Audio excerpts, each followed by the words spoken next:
బెత్లెహేము ప్రాంతంలో ఎందుకు కొట్టాలి? యెరూషలేము ప్రాంతంలో ఎందుకు కొట్టాలి? మన ఇండియాలో కొట్టచ్చు కదా, లేకపోతే ఇరాన్లో కొట్టచ్చు కదా, ఇరాక్లో కొట్టచ్చు కదా, పాకిస్తాన్లో కొట్టచ్చు కదా. అసలు యేసు ప్రభు కొట్టినటువంటి ప్రదేశానికి యేసు ప్రభుకి ఏం సంబంధం ఉంది? ఆ ప్రాంతాన్ని, ఆ ప్రజల్ని దేవుడు ఎందుకు ఎన్నుకున్నాడు, దేనికి ఎన్నుకోవాల్సి వచ్చింది అనే అంశాన్ని మనం ఒకసారి మాట్లాడుకుందాం. సమూయేలు రాసినటువంటి మొదటి గ్రంథం,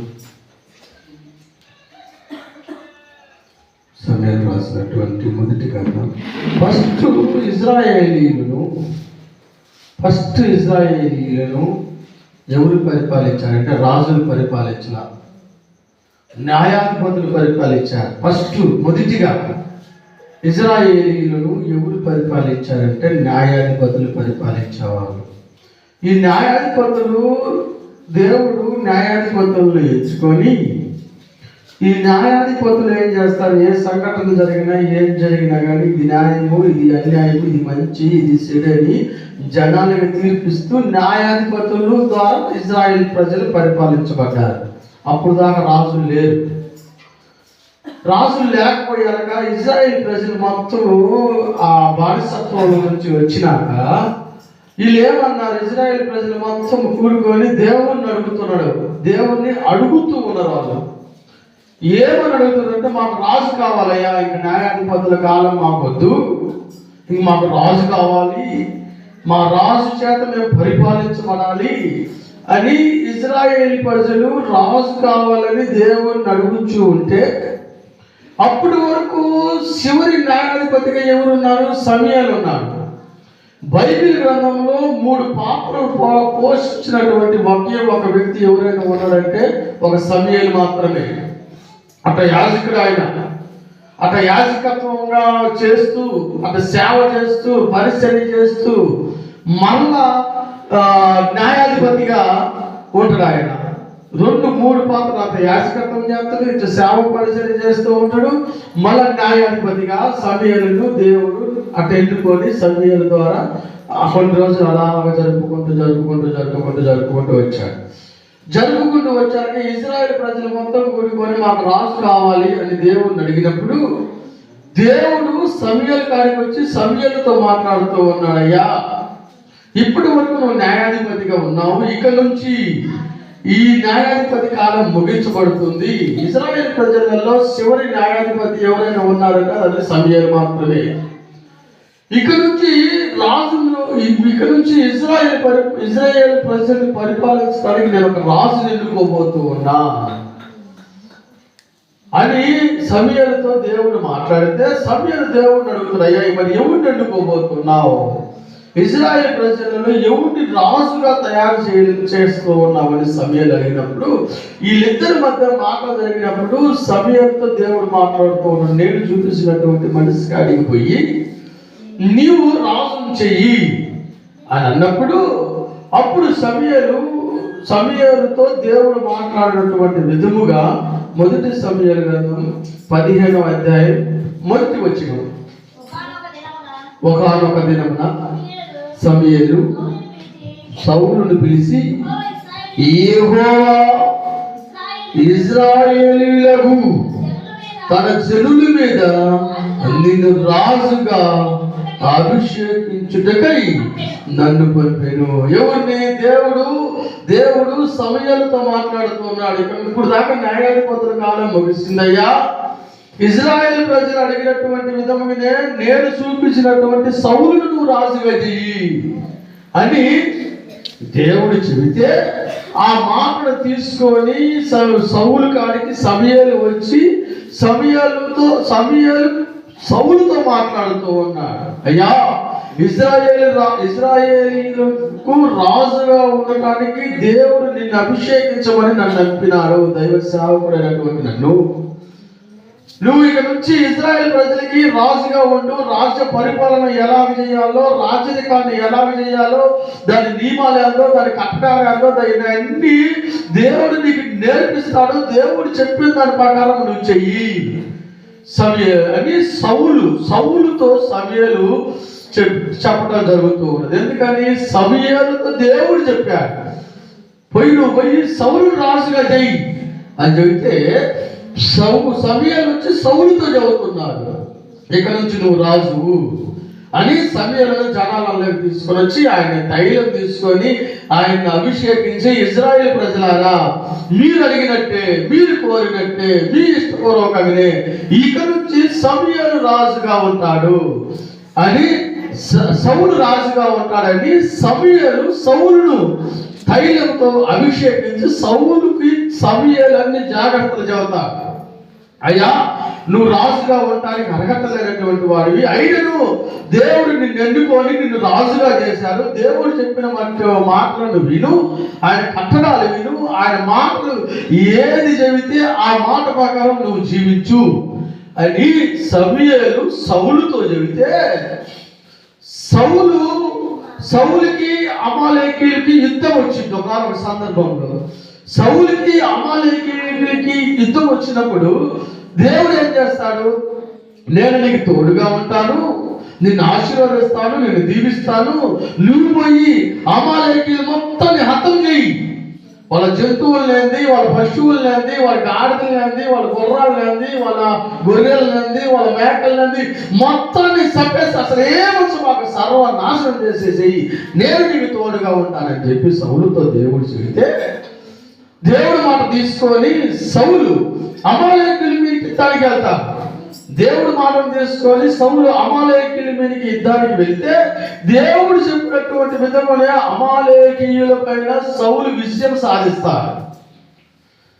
అమాలేకుల మీద సౌలు విజయం సాధించి ఈ అమాలేకీయులు ఉన్నటువంటి సర్వ యావత్ ఆస్తిని దేవుడు నాశనం చేయమని దేవుడు చెబితే, ఈ సౌలు ఏం చేస్తారు, బలమైనటువంటి పొట్టేలని, బలమైనటువంటి మేకలని, బలమైనటువంటి ఎడ్లని, అన్ని బలమైనటువంటి వారంటిని అమాలేకీయుల ప్రజల నుండి తీసుకొని ఆ సౌలు రాజ్యానికి వస్తాడు. దేవుడు చెప్పింది ఏంటి, మొత్తాన్ని సర్వనాశనం చేయి, నేను నీకు తోడుకుంటానని సౌలుకు దేవుడు చెబితే, దేవుడి మాటను వినకుండా, దేవుడి మాటలు లెక్క చేయకుండా, దేవుడి మాటను అసలు ఆచరించకుండా, పాటించకుండా సొంత ప్రయత్నం చేయడం జరుగుతుంది. సౌలు మొత్తం బలమైన మొత్తం తీసుకొని వచ్చి ఆయన దగ్గర పెట్టుకుంటాడు.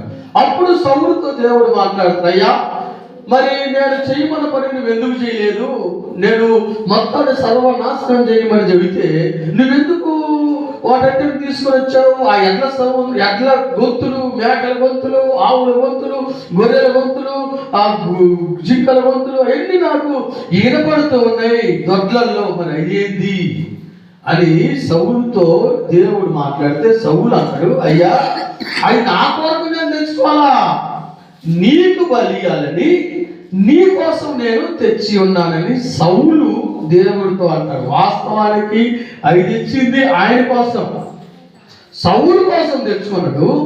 సౌలుతో దేవుడు మాట్లాడితే సౌలు దేవుడితో మాట్లాడుతున్నాయి, నేను తెచ్చుకున్నా, కానీ నా కోసం కాదు, నేను నీ కోసం తెచ్చినానని సౌలు దేవుడితో మాట్లాడితే దేవుడికి సౌలు మీద కోపం వచ్చింది. కోపం వచ్చి ఎన్నో వచ్చిన అదే అధ్యాయంలో 11 వచ్చిన చదువమ్మ ఏం మాట్లాడుతుందో.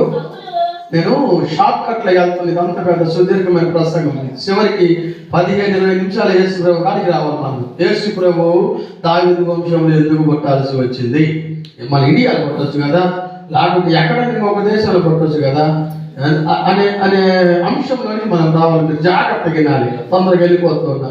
11 వచ్చిన చదువమ్మా. సౌలు నన్ను అనుసరింపగా, ఎవరితో మాట్లాడుతున్నాడు దేవుడు? సమూయేలుతో మాట్లాడుతూ ఉన్నాడు. సౌలు నన్ను అనుసరింపగా వెనుకకు తీసి నా ఆజ్ఞలను గై కొనకపోయేను గనుక అతనిని రాజుగా నిర్ణయించినందుకు నేను పశ్చాత్తాపడుతూ ఉన్నాను. అందుకు సమూయేలు కోపావేశుడై ఆ రాత్రి అంతా యెహోవాకు మొరపెట్టుచు ఉండెను. చాలమ్మా. ఇప్పుడు సమూయేలు సమూయేలు దగ్గరికి దేవుడు వచ్చి దేవుడు మాట్లాడుతూ ఉన్నాడు. నేను చెప్పినటువంటి మాట సౌలు వినలేదు, నా మాటను ధిక్కరించినాడు, నా ఆజ్ఞను ధిక్కరించినాడు. ఇక మీదట సౌలు రాజుగా ఉండటానికి అవసరం లేదు. ఇక మీదట సౌలు రాజుగా ఉండకూడదు, సౌలు రాజరికాల నుంచి తీసేసాయి అని చెప్పినప్పుడు సమూయేలుతో దేవుడు మాట అంటాడు, నేను సౌలు ఎన్నుకున్నందుకు నేను పశ్చాత్తాపడుతూ ఉన్నా, నేను బాధపడుతూ ఉన్నా. అయ్యో సౌలు ఎన్నుకున్నా, అయ్యో సౌల్ని ఎందుకు రాజుగా నేను చేశానా, అయ్యో సౌలు రాజుని ఎందుకు నేను నిర్మించానా అని నేను పశ్చాత్తాపడుతున్న సమయంలో ఇక నుంచి సౌలు రాజుగా ఉండకూడదు, ఇక నుంచి సౌలు రాజరికానికి అనర్హుడు. ఎందుకంటే నేను చెప్పినటువంటి మాటను ధిక్కరించి నా మాటను వెళ్ళలేదు కాబట్టి ఆ సౌలుని రాజరికాన్ని నుంచి దించేయండి సమూయేలుతో దేవుడు చెప్తే, సమూయేలు రాత్రంతా దేవుడికి మొరపెట్టాడు, అయ్యా సౌలు తప్పు చేశాడు, నీ మాటను వెళ్ళలేదు, అయ్యా నువ్వు క్షమించన్నప్పుడు దేవుడు ఎంత మాత్రం ఒప్పుకోడు. సౌలు రాజరికాన్ని దించేసేయి అన్నప్పుడు సమూయేలు బాగా దుఃఖముతో మనోవేదంతో ఉన్నప్పుడు మళ్ళా దేవుడు సమూయేలు కాడికి వచ్చి, సమూయేలు నేను విసర్జించినటువంటి సౌలు గురించి నువ్వెందుకు బాధపడుతున్నావు, నువ్వెందుకు దిగులు పడుతున్నావు, నేను ఇంకొక రాజుని ఎన్నుకోవడానికి నేను సిద్ధంగా ఉన్నా, నేను చెప్పినటువంటి ప్రదేశంలోనికి నువ్వు వెళ్ళని చెప్పేసి అదే ఆ 1 సమూయేలు రాసిన గ్రంథం 16వ అధ్యాయం 1వ వచనంలోనికి వెళితే, నేను ఒక నిమిషం అమ్మా, నేను ఏ మనిషిని అయితే చెబుతూ ఉన్నానో, నేను ఎవరినైతే చూపిస్తున్నావు వాళ్ళని అభిషేకించి నువ్వు వాళ్ళని ఆశీర్వదించు, వాళ్ళని తీసుకొచ్చి నువ్వు రాజుగా పెట్టమని సమూయేలుతో దేవుడు చెప్పినప్పుడు సమూయేలు మళ్ళా 16వ అధ్యాయంలోనికి వచ్చినాక సమూయేలు చేస్తున్నటువంటి పని ఒకసారి మనం ఆలోచన చేద్దాం. అంతటా యెహోవా సమూయేలుతో ఇలాగ సెలవిచ్చెను, ఇశ్రాయేలీయుల మీద రాజుగా ఉండకుండా నేను విసర్జించిన సమూయేలు గూర్చి నీవు ఎంతకాలము దుఃఖింతువు, నీ కొమ్మును తైలముతో నింపుము, బెత్లెహేముడైన యెష్షయి వద్దకు నిన్ను పంపుచు ఉన్నాను, అతని కుమారుల్లో ఒకరిని నేను రాజుగా నియమించుదను. సమూయేలు నేను ఎట్లు వెళ్ళదును, నేను వెళ్ళిన సంగతి